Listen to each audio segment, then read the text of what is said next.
Story 1. Errata. Do you ever look back on your early childhood and wonder which memories are real and which are fabrications of your overactive imagination? Have you ever had a memory that you think might have been a dream? Our minds are capable of doing terrible things to us, but so are people. I'm not sure which one traumatized me. For most of my childhood, I remember despising kindergarten. I went to Duggan Elementary School in Farner, Tennessee. Naturally, I hated it. But how I felt about that place by the end of the year went beyond simple loathing. Obscure memories of those days still resurface in my mind from time to time. I remember hearing and seeing things that I was too young to understand. I just have these vague images and sounds in my head that I can barely recall. I don't have nightmares anymore.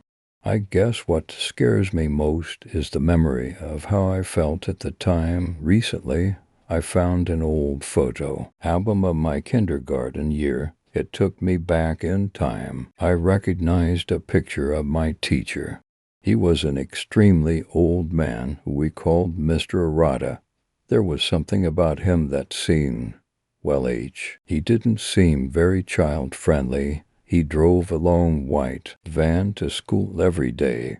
It was called the stupid van because the kids all hated him. Mr. Errata was irritable and cross, but he sure knew how to act when he was being watched by other teachers or the principal. One day, at my house, I remember my mother telling me that one of my classmates had gone missing.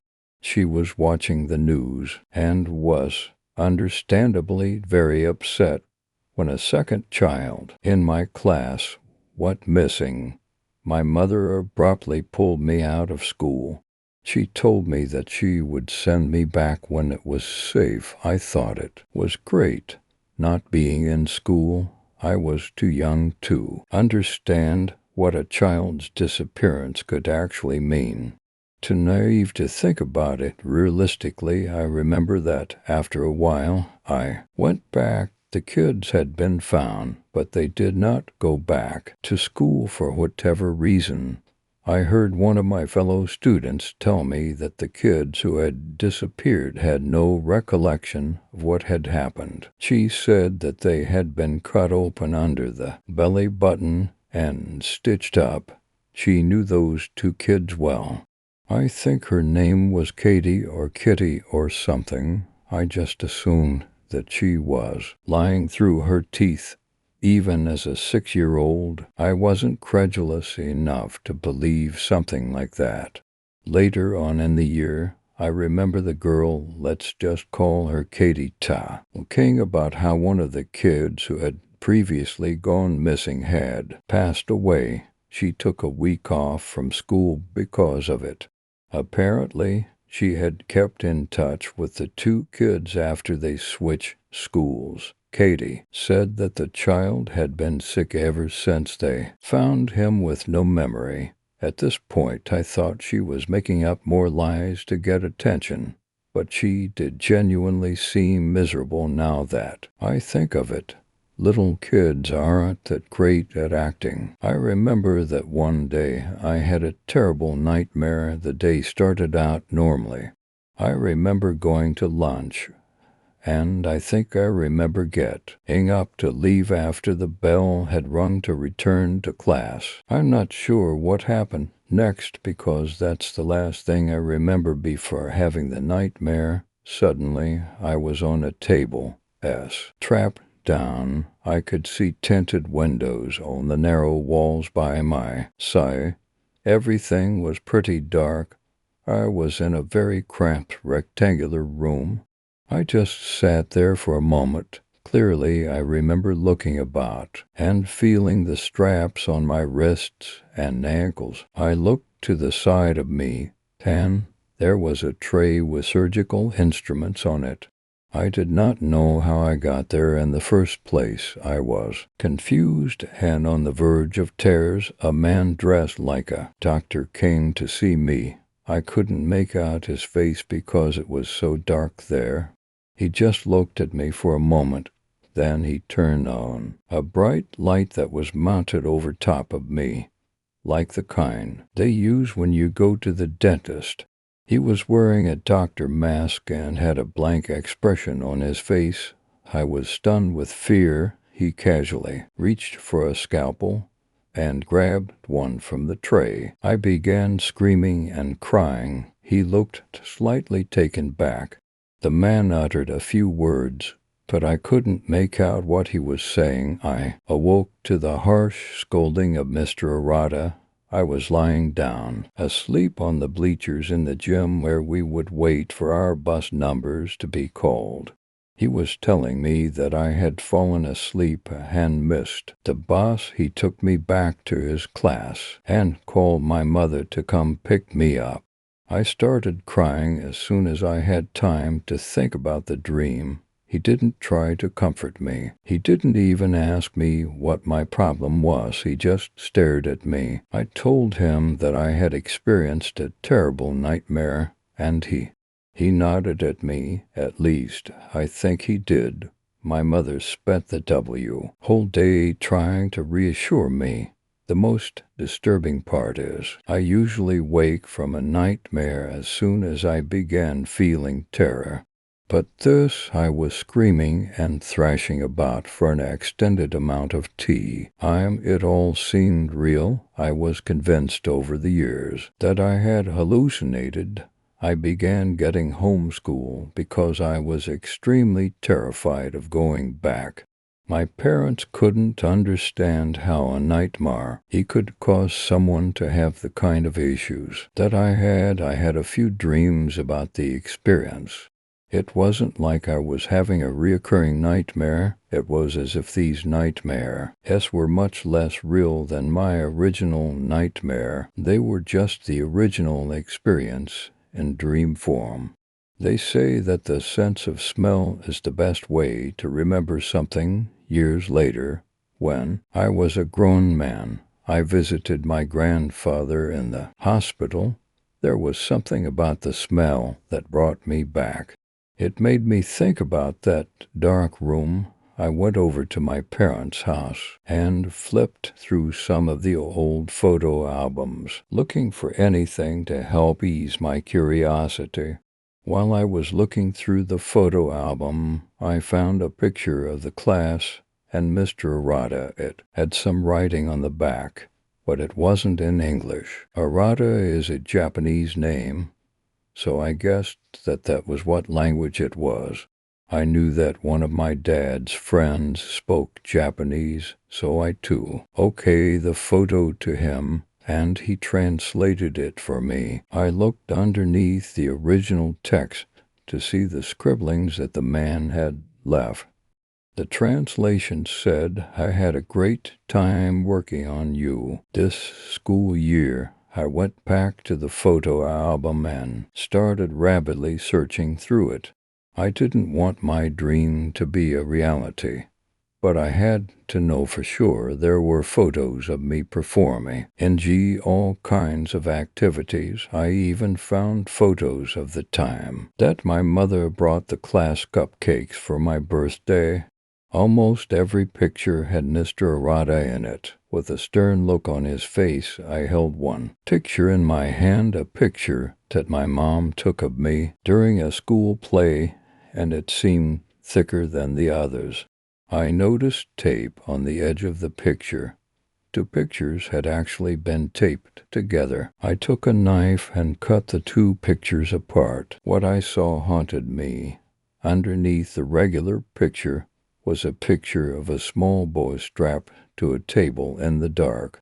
I compared the picture with the other ones, and it was me. I looked on the back of the picture of the play. The back was originally facing the picture of me on the table, and it had more Japanese writing on it. I had to sit down. The dread and paranoia was coming back to me. I took the writing to the same man who had translated the first note. He seemed quite confused by what he read. I came to this country to continue what I started in Manchuria. Story 2. Proctor Valley Road. In the more rural part of San Diego County, there is a place known as Proctor Valley.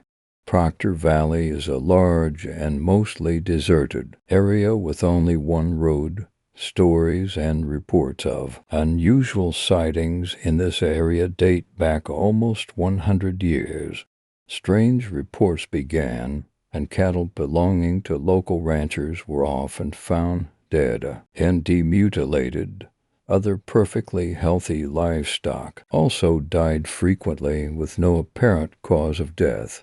Some animals, including family pets, were found butchered in the aftermath of what appeared to be bizarre rituals conducted in the area. It's never been discovered who or what was responsible for these disturbing acts. The locals in the area became truly concerned when two children disappeared from a local rancher's home. The parents awoke to find the children missing from their rooms, and the rancher later found their tracks leading away from the home. The tracks led into the surrounding wilderness and simply disappeared without a trace. Search parties were organized, but the children were never found. Another strange case involved the Proctor Valley Bakery. The Proctor Valley Bakery was one of the first businesses founded in the area. The owner of the bakery moved to Proctor Valley with his wife and 2 children, and he opened his bakery soon after. He was successful, kind, and a respected member of the community, until one day he was found at home after having murdered his wife and children. The man was found on his knees crying over their bodies. He was still dressed in his kitchen whites, which were covered in blood. He told investigators he had no memory of what had happened and simply woke up to find himself hovering over the bodies of his family. There are many unverified stories of rapes and murders in the area as well. There are many who think the area is haunted by restless ghosts and demons. The truth is, there are some places in this world that are ancient and inherently evil. Proctor Valley is one of these places. Today, Proctor Valley is home to a small community and has one road running through it known as Proctor Valley Road. Proctor Valley Road is an old road that can take you between the cities of Chula Vista and Jamil near San Diego, California. Over the years, many people have reported strange occurrences after driving on the road. There isn't much to see if you decide to drive there during daylight. You might notice a few ranch houses and abandoned buildings scattered along the side of the road, but not much else. If you're feeling brave, however, you can take a drive along Proctor Valley Road after dark. It doesn't matter if you start on the road heading east or west. The important thing to remember is, under nitrogen monoxide circumstances, are you to stop along the road. In fact, before heading out, make sure your car has no mechanical issues and a full tank of gas. Beware, there have been reports of perfectly operational cars breaking down. Although this is rare, you will most likely encounter things that will make you reluctant to continue driving. But once you decide to drive the road after dark, there's no changing your mind. Yes, it's entirely possible you won't encounter anything unusual on your drive. Many people have driven the road and reported nothing beyond a strange and uneasy feeling throughout the trip. However, if you do see anything unusual, don't stop your car. You may see things that cause you to feel concerned, confused, or even something that will terrify you. Just remember to stay in your vehicle and continue straight ahead. The road begins as a typical paved street. Before long, you'll come across a sign indicating the end of the pavement, and the rest of your trip will be along a dirt road. Once you've gone that far, keep your eyes open and don't let anything distract you. Your phone will most likely lose signal once you reach this point. If you do have signal, you'll notice the battery life on your phone will decline rapidly. The first strange thing you might see is a lady in the blue dress. Sightings of the lady in the blue dress are the most commonly reported paranormal activity on Proctor Valley Road. You might see her standing along the side of the road, attempting to flag you down. You might also see her curled in a fetal position alongside the road. Whatever the case, ignore her and keep driving. The history behind the lady in the blue dress is unknown, but Verioni, who has encountered her, has described a horrible feeling of dread.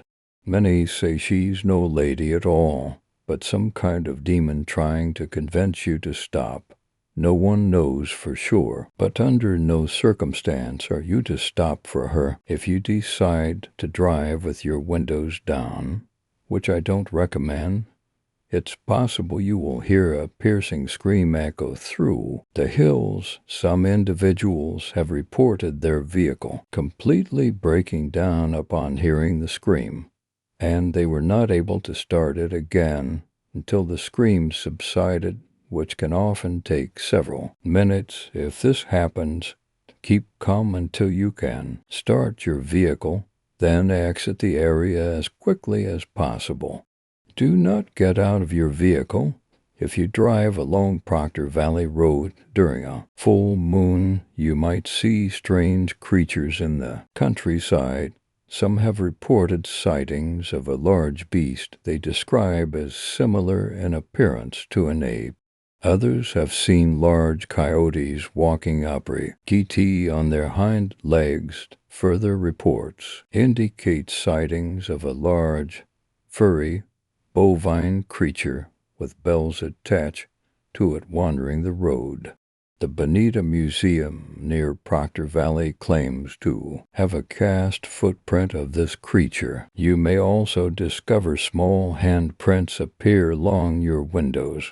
Ignore this and continue to drive. I recommend you don't go alone if you decide to drive the road at night. There truly is safety in numbers.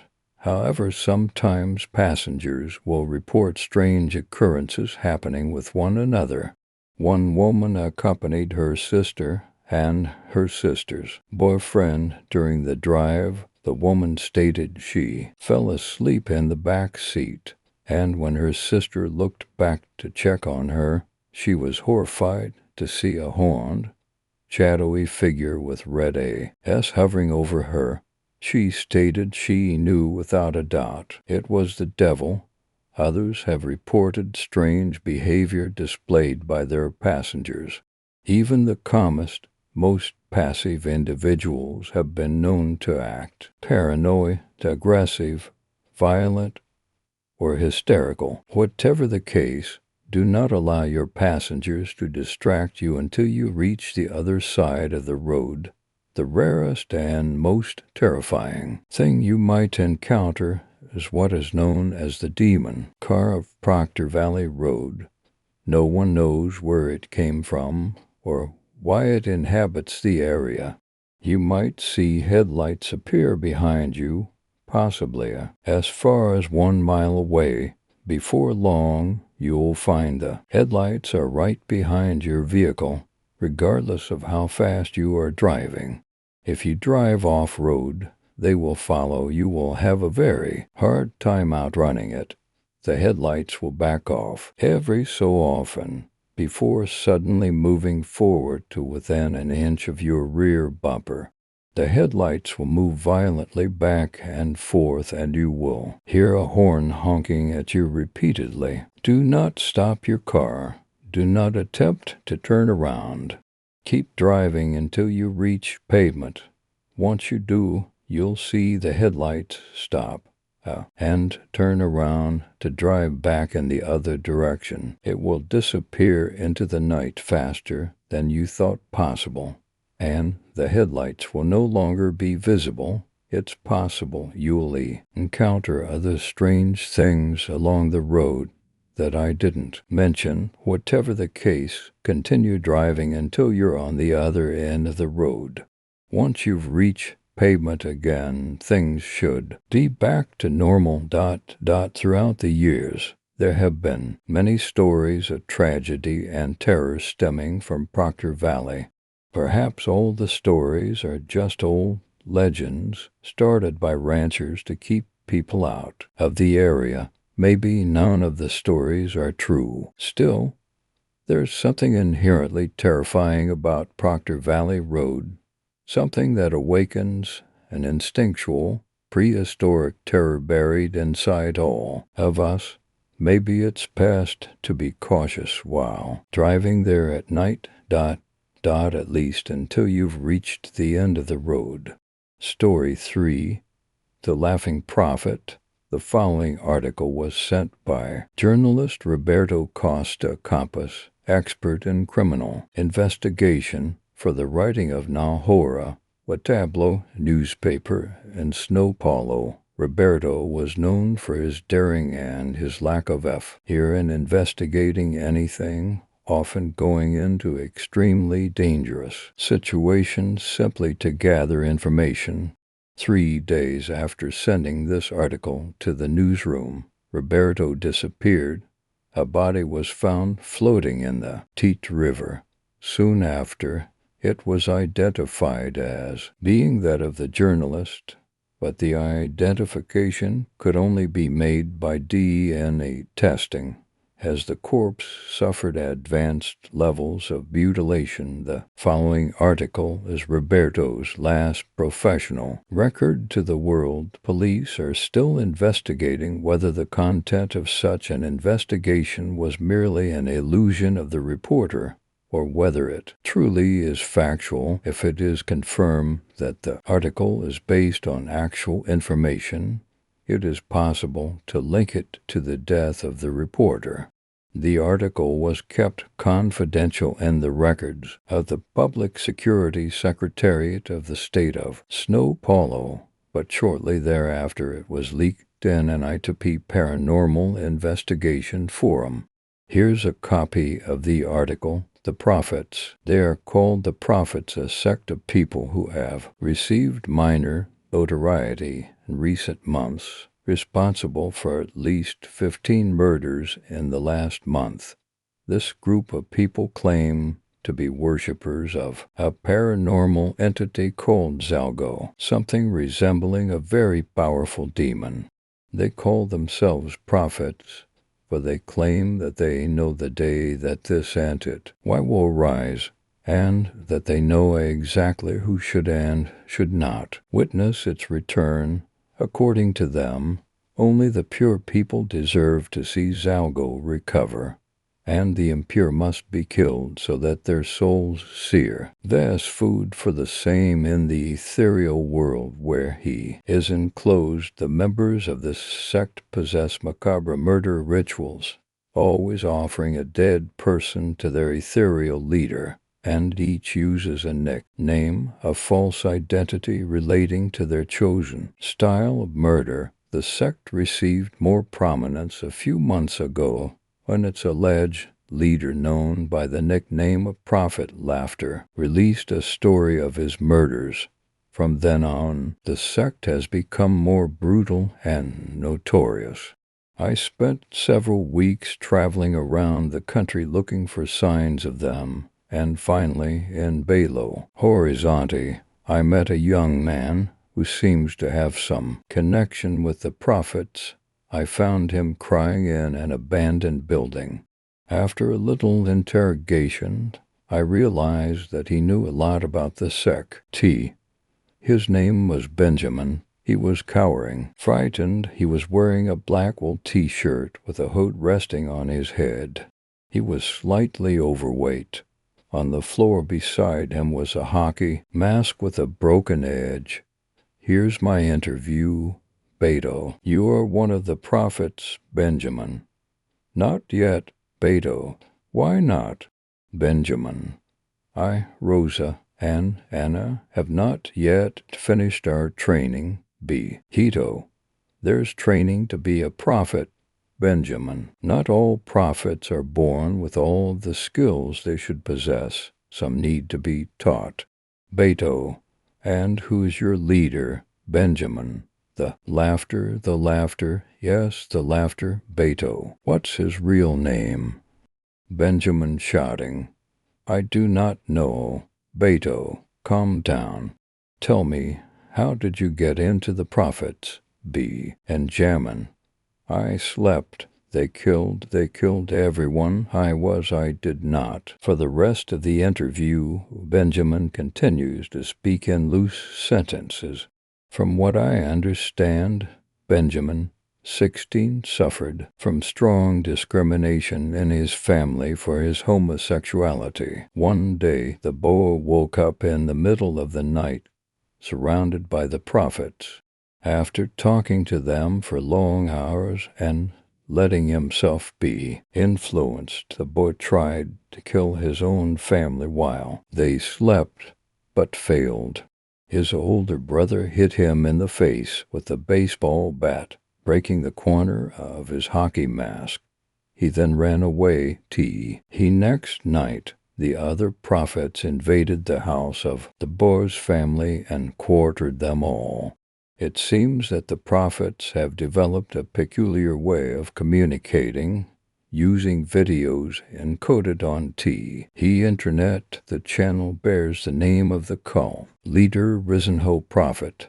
10. Some bizarre and macabre videos have already been posted. They all seem to be loose images of strange situations. Boo. Some have phrases that appear for a fraction of a second, seemingly pointless. I suspect they are codes. Recently, a video was posted in which the text Purify Belo Horizonte appeared. Why, that explains why I found Benjamin there but not the other prophets. List of prophets. As I spent most of the night talking to Benjamin, I was able to trace a profile of all the members of the sect, which I will now list. Curiously, I recently came to the idea that each of the prophets represents one of the capital sins, but this may be just a coincidence. Risen prophet, leader of the sect, old, unknown name. He seems to be a very cultured and intelligent person. He is responsible, according to Benjamin, for at least 22 murders. He wears a white mask with a macabre smile painted on it. He is described in his narrations as the greatest of the assassins, always speaking heroically of his feats. So it is believed that this represents Anna Karenina, supposed to be a lover of the prophet, unknown age, described by Benjamin as being a beautiful girl with emerald green eyes, long black hair. She always wears a nurse mask. According to Benjamin, she has a hole in the moonlight of her lower lip, leaving her gums exposed. She normally attacks in hospitals with an enormous brutality, which counterpoises her docile face. So perhaps this represents wrath. Vote prophet. Benjamin shuddered when he quoted this one. It seems that the two have some quarrel. He is described by the boy as being a big, strong man who pounds his victim in the head to death and devours their corpses. According to him, he wears a plaster mask that depicts a demonic face with a wide gaping mouth full of teeth. His age, says Benjamin, is aching 30. By devouring his victims, he probably represents gluttony. Black Rose. It is not known if this is her real name or if it is just a moniker. According to Benjamin, She is a girl in her late 20s, a redhead, and a descendant of Hispanics, for she always speaks with a heavy Spanish accent. She is always seen with gold laces, among other luxury articles, as well as some Mexican skull face makeup, usually attacks alone, using an axe. Given her appearance and demeanor, it is possible that she represents lust, good profit. His real name is Moshes, and is described as being a very rich man. He is little seen by the other prophets, for unlike all, he does not go to his victims, but causes them to come to him. Sadistic, he usually uses brutal methods of torture on his victims before killing them. He is always seen with a fox mask on his face. This one most likely represents greed. Bizarro prophet, brother of the miser, described by Benjamin as being a very fat guy, always wearing a red overcoat, usually opens the skull of his victims with a cleaver.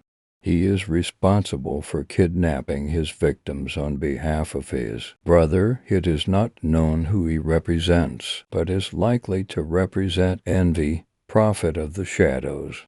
This seems to be only a delusion of Benjamin, described by him as being a girl of about 7, pale with completely black eyes and empty expression. She appears in the victims' homes only during the night, absorbing energy from electronic devices. She never attacks unless shrouded in darkness. Benjamin says that before killing her victims, she walks by their house, singing a melody in another language. When the victim decides to investigate the source of the sound, that is, when she strikes, I cannot identify any sin that resembles the girl, so it is likely that she does not exist. All that remains is Benjamin, who seems to represent sloth, since he is probably not responsible for any death. That's all I got from Benjamin. As he was leaving, he looked at me smiling and shouted, "You're screwed."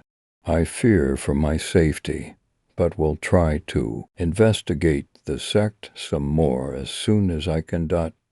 Story for the black-eyed kids my internet service provider used to have offices in a shopping center before they move to their comparatively lush accommodations elsewhere. There was a drop box at that original location. The monthly bill was due, and thus there, but for the grace of the net I went. It was about 9:30 p.m. when I left from my relatively isolated apartments. It's about 10 to 15 minutes or so to downtown. Abilene has a population of about 110,000. Right next to Kamalit Communications' old location is a $1.50 movie theater. At the time, the place was featuring that masterwork of modern film, Mortal Kombat. I drove by the theater on the way into the center proper and pulled into an empty parking space, using the glow of the marquee to write out my check. I was startled to hear a knock on the driver's side window of my car. I looked over and saw the children staring at me from street. I need to describe them with the one feature. You can guess what it was that I didn't realize until about halfway through the conversation. Cleverly omitted. Both appeared to be in that semi-mystical stage of life children get into where you can exactly tell their age. Both were boys, and my initial impression is that they were somewhere between 10 to 14. Bono, one was the spokesman. Bono, two didn't speak during the entire conversation, at least not in words. Bono, one was slightly taller than his companion, wearing a pullover hooded shirt with a sort of gray checked pattern and jeans I couldn't see high. Shoes. His skin was olive-colored and had curly, medium-length brown hair. He exuded an air of quiet confidence. Boy no, to had pale skin with a trace of freckles. His primary characteristic seemed to be looking around nervously. He was dressed in a similar manner to his companion, but his pullover was a light green color. His hair was a sort of pale orange. They didn't appear to be related, at least directly. Oh, great, I thought. They're gonna hit me up for money. And then the air changed.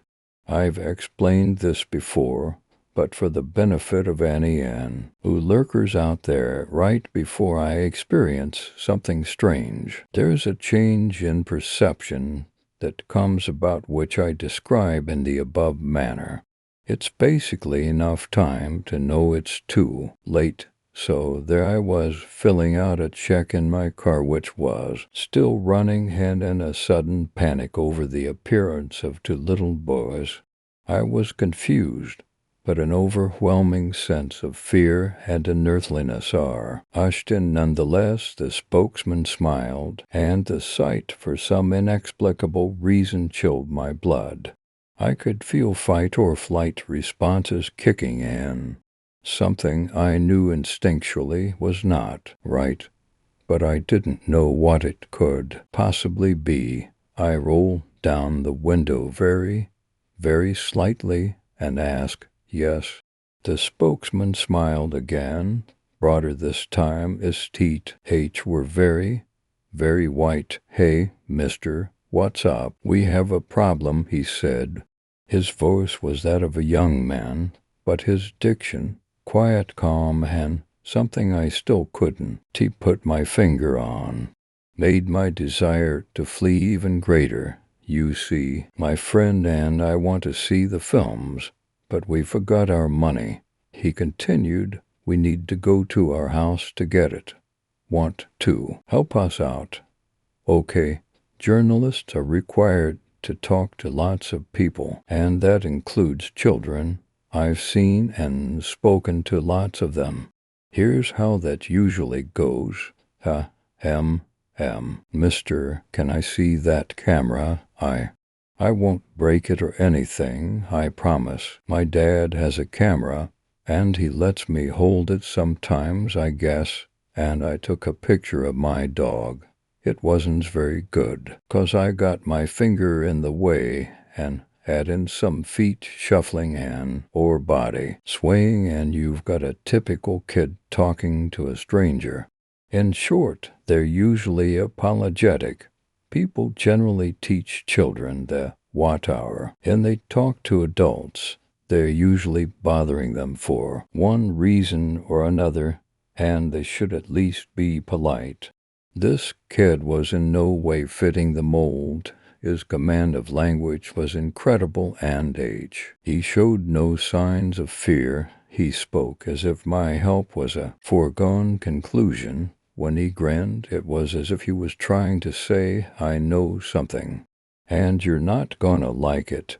That the only way you're going to find out what it is will be to do what I say." Well, was the best reply I could offer. Now here's where it starts to get strange. The quiet companion looked at the spokesman with a mixture of confusion and guilt on his face. He seemed in some ways shocked, not with his friend's brusque manner, but that I didn't just immediately open the door. He eyed me in. Nervously, the spokesman seemed a bit perturbed, too. I still was registering something wrong with both. "Come on, mister," the spokesman said again, smooth as silk car salesman could. "Learn something from this kid. Nah, we just want to go to our house, and we're just two little boys." That really scared me. Something in the tone and diction again set off alarm bells. My mind was frantically trying to process what it was perceiving about the two figures that was wrong. was all I could manage. I felt myself digging my fingernails into the steering wheel. "What movie were you going to see?" I asked finally. "Mortal Kombat." "Of course," the spokesman said. The silent one nodded in affirmation, standing a few paces behind. "Oh," I said. I stole a quick glance at the marquee and at the clock in my car. Mortal Kombat had been playing for an hour, the last showing of the evening. The silent one looked increasingly nervous. I think he saw my glances and suspected that I might be detecting something was not above board. "Come on, mister, let us in." "We can't get in your car until you do, you know," the spokesman said soothingly. "Just let us in, and we'll be gone before you know it. We'll go to our mother's house."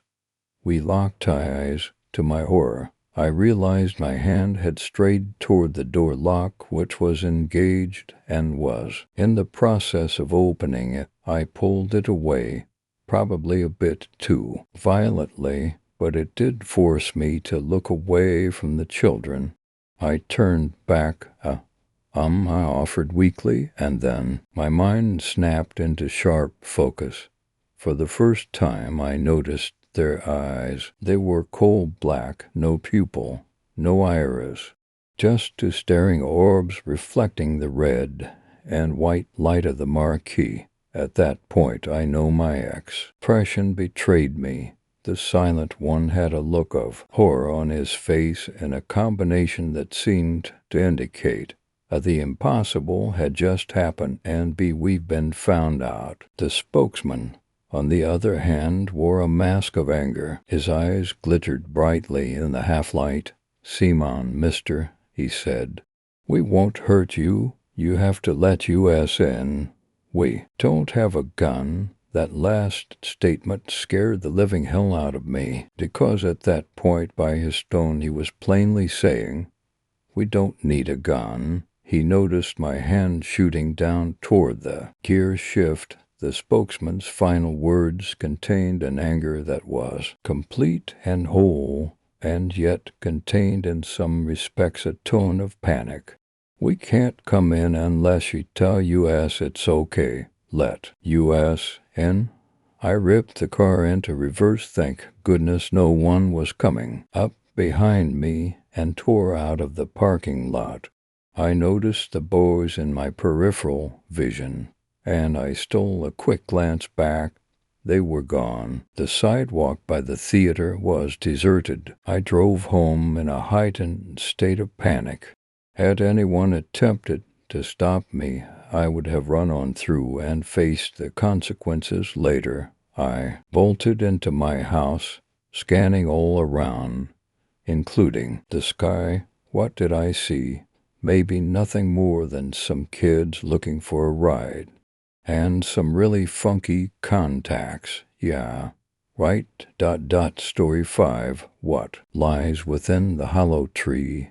I recently inherited my grandfather's rural home, a log cabin buried deep within 100 acres of woodland, a picturesque scene untouched for decades, and a perfect dwelling that I am now proud to call my own. I would spend the weekends here as a child. The wooded paths, crystal clear ponds, and hidden meadows were always a welcoming change from the cramped city apartment I shared with my parents and sister. My grandfather only had one rule: never go near the woods at night. This was an easy rule to follow. Granted, I was terrified of the dark. What I looked forward to most during my visits were my trips to the hollow tree. Exactly half a mile from the cabin stands a large oak, towering over the nearby smaller trees. Its unprecedented height is not the only unique feature. At the base of the trunk is a large cavity, giving the tree a hollow appearance. This inevitably led to the landmark's appropriate name, My eyes lit up whenever I discovered a new treasure lying within the hollow tree. My blue bicycle, a new football, and the dozens of other wonderful gifts I found throughout my formative years. Grandfather never admitted to putting toys in the hollowed trunk, a gift from the tree, I suppose he would say with exaggerated confusion. I knew he was the one hiding the presents, as he was the only person living within 100 miles of the tree. But I enjoyed the game, and I never questioned my gifts from the woods.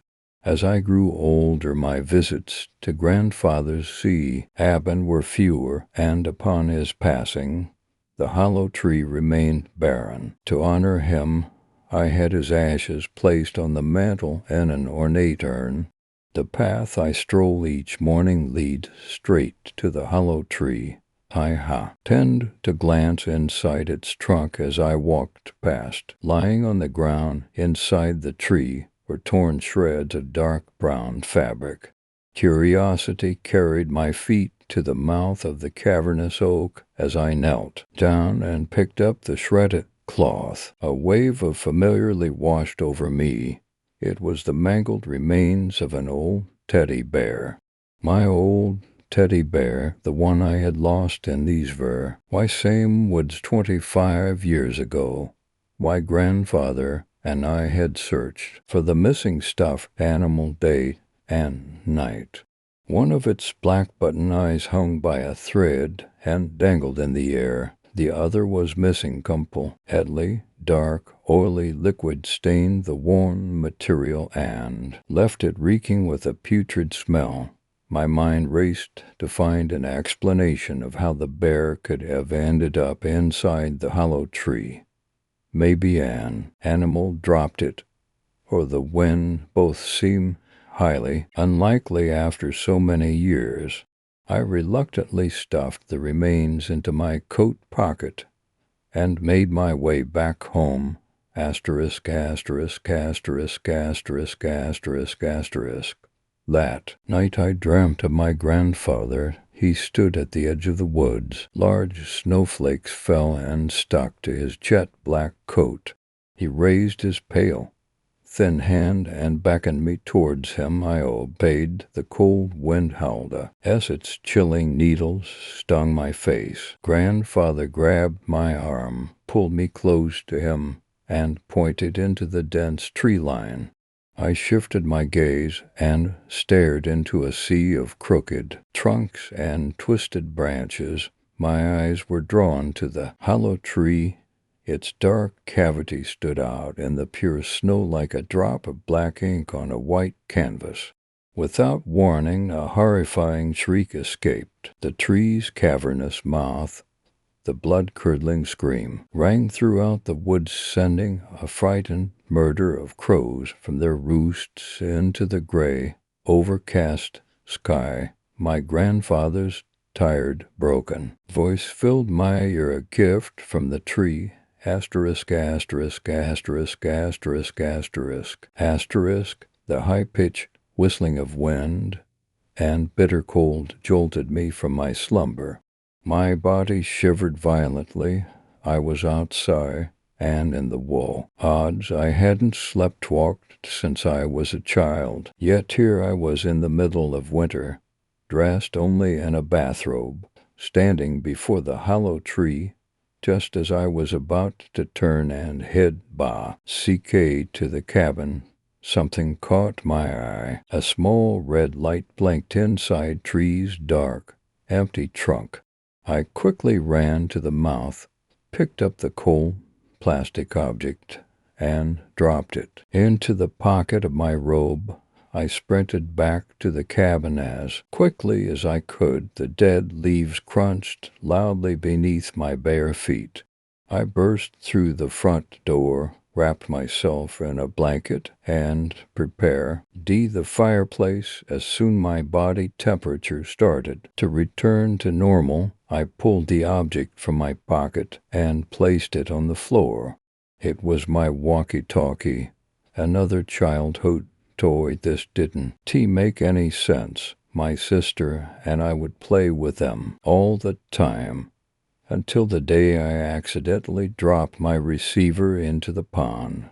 I will never forget how upset I was as I watched it sink. And the hollow tree had returned another long-lost possession, and my name was still scribbled on the side.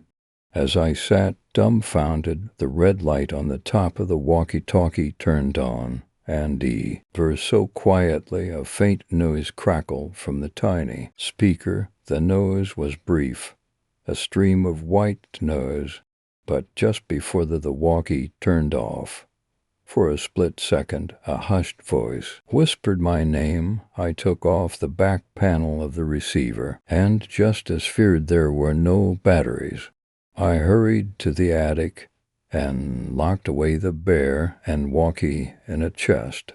I decided then to avoid Hollow W Tree and my morning walks altogether. The dreams continued, the same one each night. My grandfather, the tree, his message, and the crows. I resorted to moving furniture in front of wide doors to prevent my late-night sleepwalks into the woods. Things were going well until the day my grandfather's urn went missing. I had just returned from work. I froze as I stared upon the vacant mantel. My heart pounded in my chest. I knew exactly where it was. I laced my boots, threw on my coat, and started my short journey to the hollow tree. Grabbing an axe from the woodshed on the way, dark clouds left the world dreary, and the sun was setting. As I approached the giant oak, the unnatural stillness of the woods droned eerie silence around me. I shone the beam of my flashlight into the hollow tree, the cavern illuminated, and I crouched down to peer inside. I nearly vomited. Dark, sappy liquid dripped from the bark. On the ground my eyes met the blank stares of 13 dead crows, their small bodies severed and completely hollowed out. I gazed upwards, and within the twisted branches I saw the beautiful silver and gold urn. The tree was toying with me, beckoning me to climb its ancient trunk, to retrieve my grandfather. Rage consumed me. Tightly gripping the axe's wood handle, I swung as hard as I could. The sound of the blade steamer hiking the oak was unbearable. Each blow sent a sound wave of shrieks from the bark, the same scream I dreamt of each night. Thick crimson liquid gurgled from each gash I chopped until I couldn't leave my arms. The hollowness of the trunk echoed the screams like a concert hall. With anger pulsing throughout my body, I hurled the axe with all my strength, and with a dull thud it stuck right in the middle of the tree. Just then the branches untangled, and the urn began to shift. I hurried to the spot directly underneath and carefully caught it as it fell. I held the porcelain vessel like any newborn child, turning back only once to see the wounded tree still bubbling its thick, bloody sap. I placed my grandfather back on the mantel. Exhausted, I fell face first onto my couch and passed out. The dream was different this time. I met my grandfather in the woods, only all the trees had been cut down, leaving a sea of dark stumps. He whispered a new message into my ear. It does not forgive. Again I awoke to find myself in the woods, and I looked out in horror. Before me stood 3 more trees with hollowed-out trunks. I still believe my grandfather was the one having the gifts when I was a child, but I think something was watching him. Story 6. 2012. 2012, that's when they said the world would end. Well, they were partially right. That's what and it all started to fall apart. But it was a matter of progression. There was no great earth-shattering destruction like in the Hollywood version. The religious community had it all wrong too. God didn't descend from heaven to take the righteous home and destroy the rest. There was no zombie apocalypse, well, at least not the way we traditionally think of it. The Mayans, they came the closest. They predicted the end of an age and the beginning of a new one. It was supposed to be the beginning of an age of enlightenment. Mankind was supposed to experience transcendence, almost like a worldwide renaissance, as I said, close, but not quite. As it turns out, it became a descent into madness. It all started with the zombie attacks in the news, people just going apeshit and eating other people. I remember when I first saw the news reports, I actually laughed out loud, just seeing the word zombie in a real news report. As the reports unfolded, I became only slightly more concerned. I just thought that there wasn't much to it besides the drug use or the insanity. God, how I wish I'd paid more attention. I was so wrong. Within the following months, similar reports from across the U.S. and a few from other parts of the globe, seemingly unrelated and separated enough by time and distance, and no one really suspected anything.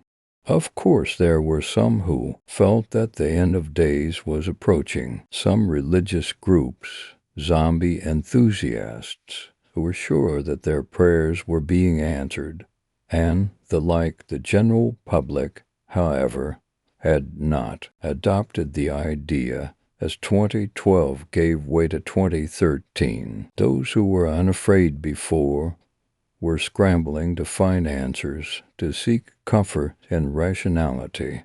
They found none. In early 2013, the reports of cannibalism were accompanied by massive reports of heinous murders and rapes, robberies, shootings, all of these things and more.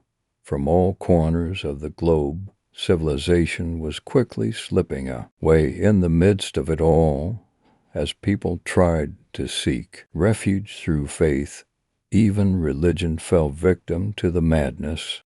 Somewhere around July or August of that awful year, several prominent religious leaders from many different religions started coming together. They were now unified under a new God, man, the self. In the beginning, their newfound religion was referred to as Satanism because of its self-centered nature. That could not have been further from the truth.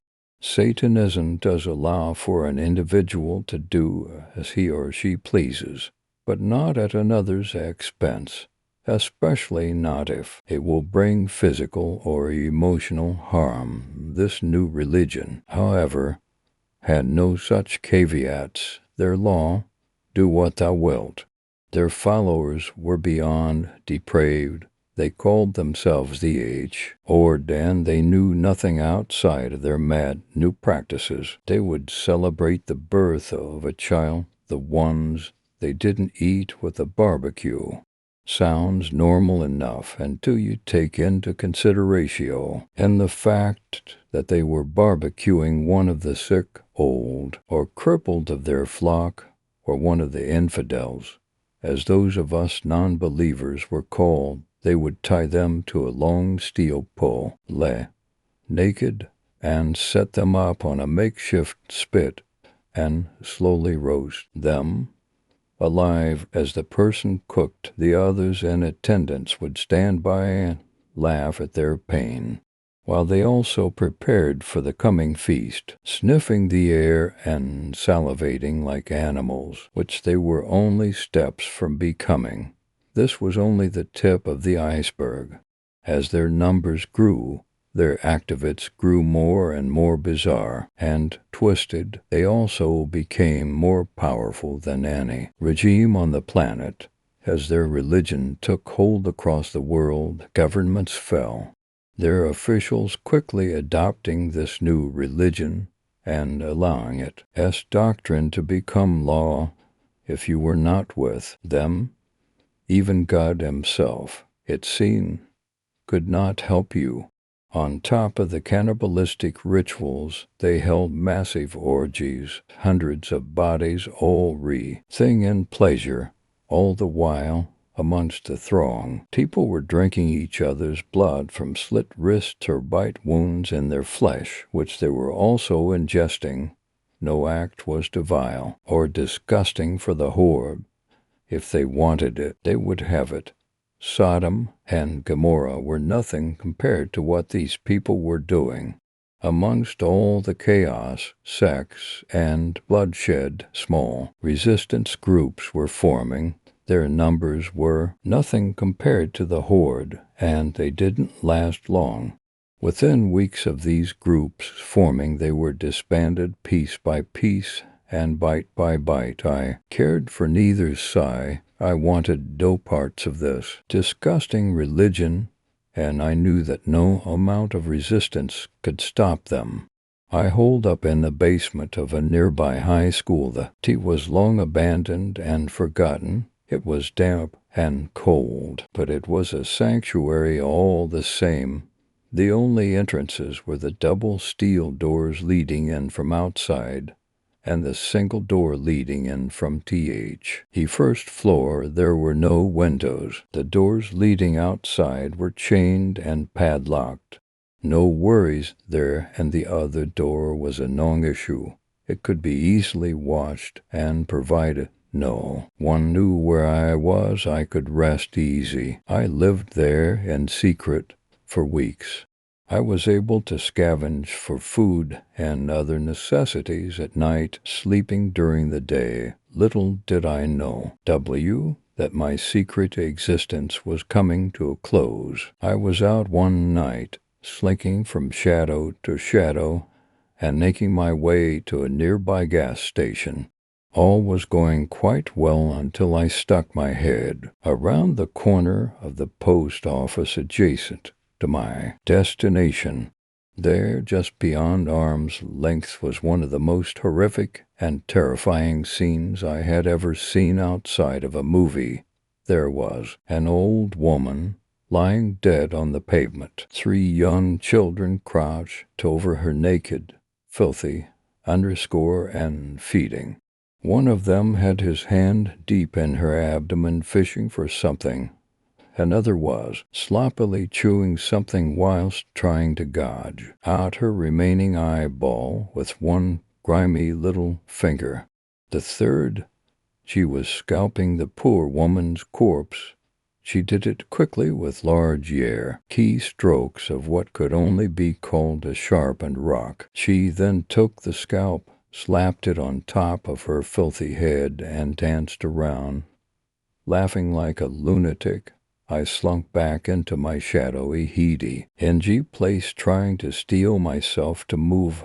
I had been hiding for so long that I hadn't realized how far these people had regressed their children.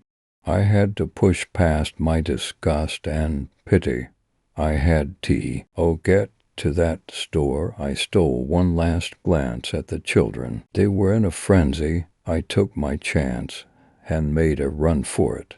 I made it to my destination unscathed, and so far as I could tell, I hadn't been noticed. I ran into the store and started grabbing food items as fast as humanly possible. Right in the mid of my shopping spree, I froze in terror. Outside, I had heard a nose, shuffling feet then just out of the storefront. I saw movement. It was fast, and I knew, in that moment, I knew I had been found. I clamored to solidify my thoughts and formulate a plan. Just then I noticed the back door out of the station. It was my only hope. I bolted out the back door, found my bearings, and fled for my basement sanctuary. Despite the distance and my fatigue, I made it in record time. Once inside, I practically collapsed to the cool, concrete floor panting. After a few moments I realized that I had probably been followed. Well, at this point, all I could do is wait. Somewhere amidst my wait, I had fallen asleep. It was fitful, filled with nightmares, and eventually interrupted. I awoke with a start, simply because I was unaware that I had fallen asleep. I could hear shuffling and breathing in the darkness. Then I was pinned to the floor, in my own fucking sanctuary, pinned by tiny but strong hands. Then I heard a voice. It spoke slowly, as if the words were slightly foreign. It croaked. "We can't seize you." Then the teeth. At least a dozen or more sets of tiny teeth set upon all parts of my body, chewing, rippy, slurping, feasting. Then darkness.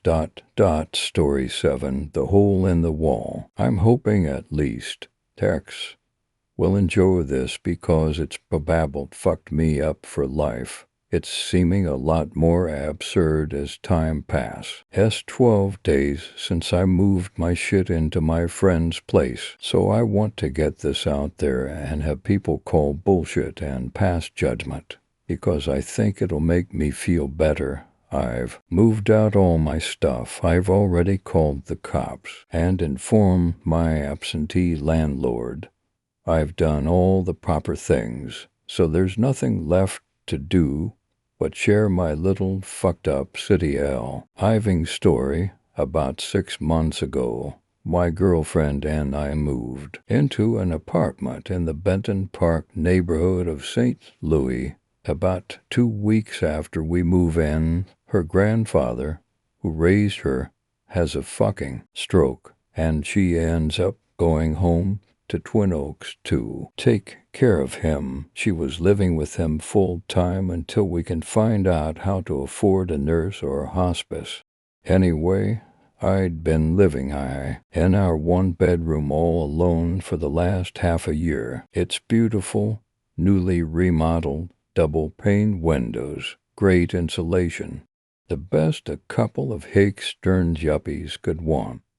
It's got a couple of weird things about it, as you'll see. There's only 4 units in the building, on the 2nd and 3rd floors.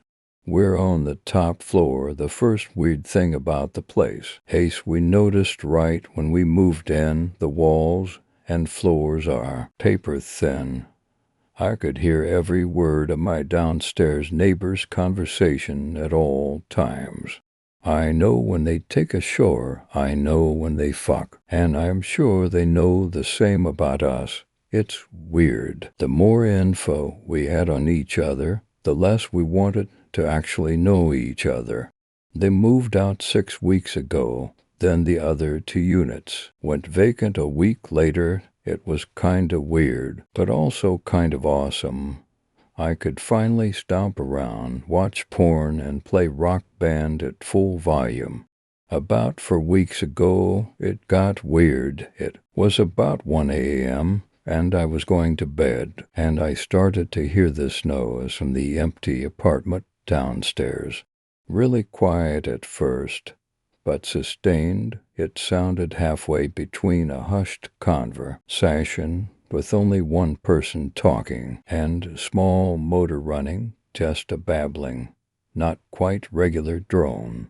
Freaked me out at first, but I rationalized that it was some plumbing or the refrigerator downstairs, something I'd never heard over my downstairs neighbors farting and snoring.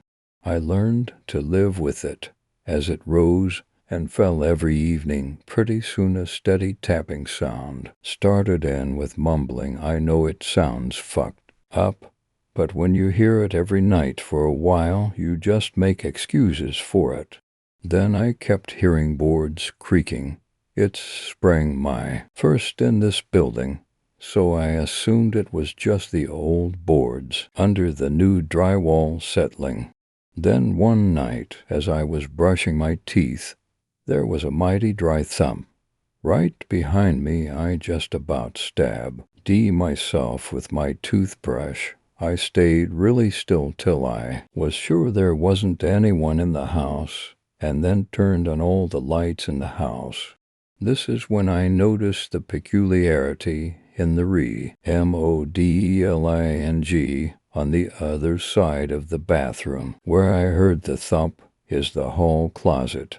I opened it up and switch on the light, expecting a box to have fallen off the shelves, but it's all gravy inside. I tap on the wall between the closet and the bathroom, and it sounds oddly hollow, and I start to realize that the closet isn't as wide as I think it should be based on the bathroom. I pace it out with my feet, and then a tape measure just to confirm. Sure enough, there's about 30 of space in between the two walls that I thought were adjacent. Again, rationalization time. Surely there's extra insulation there to keep the bathroom warm, or maybe walls are thicker than I imagine, because fuck, I've never built a house, so in this one thick wall, some huge fucking rat must have taken a tumble and freaked me out. No big deal. I felt a lot better at the time. Even better when it was the first night in a while without that weird noise below me. So everything is fine until last Friday night.